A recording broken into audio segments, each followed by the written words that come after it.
Hey, Andy, it's me, and I thank you for your response. I figured I'd go live.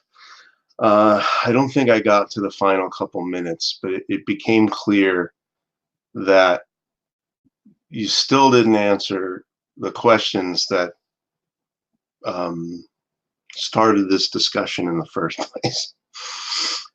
I appreciate your response. I want to start with the fact that, one, you're turning me into a hell apologist, which, if you knew me better, I am far from. As I've told you before, the idea of universalism tickles my ears. I think it's a great concept, and it solves the conundrums in my head regarding people who go to hell that I think, wow, that stinks compared to people who caused them death that led to this hell. And those people who still are around, say Jeffrey Dahmer or the Son of Sam, these are American killers you may not know. Um, you probably do, they're famous enough, but it's hard to be satisfied in a hell theology to accept that. So I'm with you, Andy. There, don't you're turning me into a hell apologist. All I can tell you is, and that's I don't tell people they go to hell. Um, I would never do what somebody did to you, which is just the day after your father died, somebody said, "Hey, he's burning in hell." That is horrible. That is so bad. I've played worship music for people who have died who weren't believers, but their family was, and they wanted to have, I can imagine myself getting up there going, "By the way, we just want to tell you, if you don't know Jesus, you better, because the person that we're celebrating or memorializing today." I would never even think to do that, and that would be one of the worst possible things. But I did want to, I guess I need, Andy, getting back to the topic, to spell it out for you. Okay. And a way that I can do that is to actually put the questions up, then I guess. This won't be very long. I've got to get ready. My son's birthday party is today. And we'll start with number one. There's just two questions, I guess, and one of them will be sort of universalist. If your response to one of your friends' willful sin, and you said, like, it hasn't even been proven, but even if it was, where sin abounds, grace abounds all the more. If your response to one of your friends' willful sin was grace abounds all the more, why not with me? So as this question stays on, I want to look on your attitude with regards to your thought of my sin. This morning, and it's 10 to 10 now, and then I come on the internet hoping that there's some kind of true gospel message. I can, that when I first came on YouTube more than years ago, the reason why I came on YouTube was to spread the good news amongst people and to also have fellowship with other people. And you get shit like this. It's pathetic, guys. Grace abounds all the more, Andy. Yeah, he is promoting that. In itself is kind of like, it's okay to put penises on infants' faces. That is paedophilia activity. It's not good. No, I don't approve that. It's not okay. Yeah, I could be friends with Bruce. Bruce hasn't done this. I don't think even Bruce calls himself a Christian. I don't call myself a Christian. I call myself a follower of Christ. These people like Rob Reed and Ryan and other people as well in that so-called group, call themselves Christians and followers of Christ. It's just a group of people you don't like. We're not a group. Jesus Christ doing something like that, putting a penis's face, a shape, doesn't matter whether it's a real penis or whatever, it's a shape. We know what you're trying to say. I never did that. You're insinuating I had something to do with that. Is that the sort of thing Christ would do? No. You need to fucking good look at yourselves, you lot. You really, really do. For what? I didn't do. I posted a picture of a potato. Oh, okay. Well, you see, your response to what you perceived as my sin, and you included like posting a potato on a kid's face, that I would say that was fine. That's false witness, isn't it? I think that it is, Andy.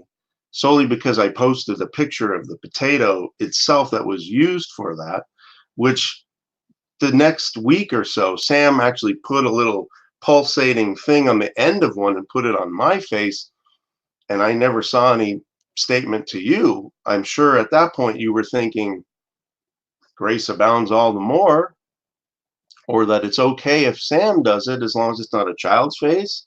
And, but I didn't even put it when I just showed the picture. So Andy, the answer, I'd like an answer to that question. We'll start there. And maybe it's just as simple as I was mad and, you know, where you did sin, Rob, grace abounded all the more. Indeed. Okay. I just want to hear that. Right. And I suppose that we can go to question number 2, which goes to universalism. Do you have an approximate time that a mass murderer, a child abuser, or maybe the person that did make that graphic that put the potato on Sam's daughter's face would eventually get to the eon of salvation?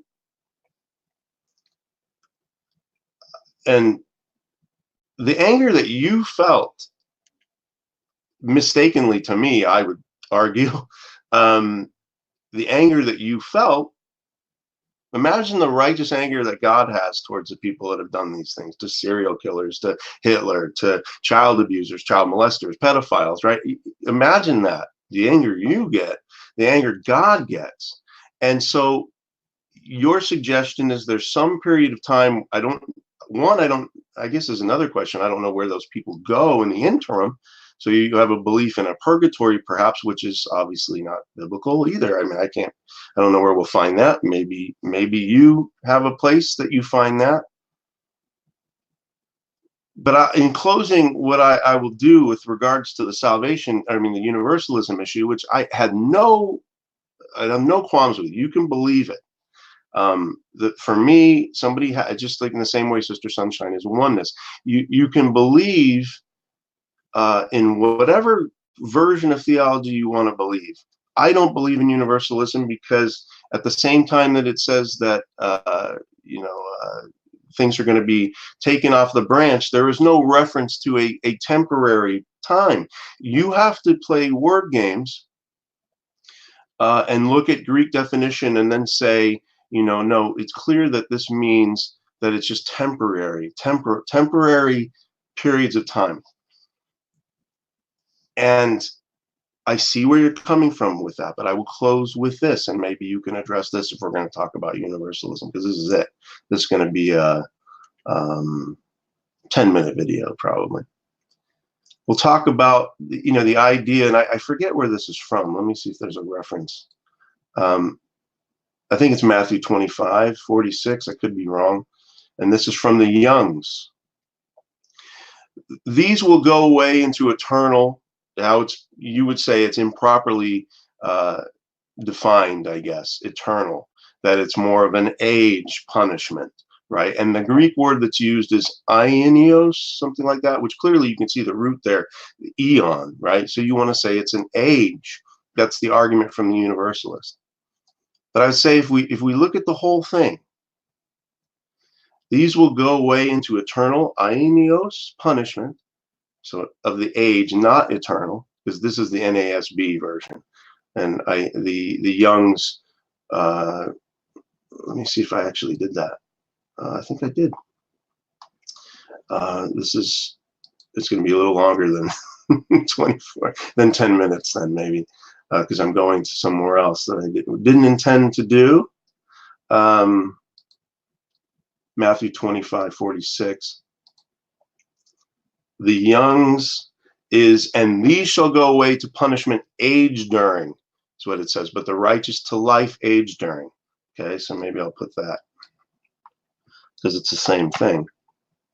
And I want to point out something to you, that as a Christian believer, or as a believer in blessed assurance, I would be kind of concerned about, and you're not really taking it to the logical conclusion.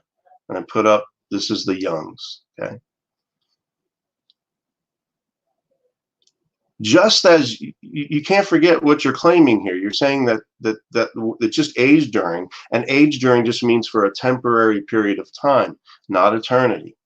And if that's the case, then I want you to focus on that last part. But the righteous to life, age during. If the punishment is age during, i.e. temporary, if that is your correct definition, then so is the righteous to life. You understand? So that if your interpretation is correct, not only is the punishment temporary, but so is the paradise. Food for thought. Is that the right definition, or is there, I mean, is that an indicator perhaps that you believe that there will ultimately be an end to everything and God's death as well?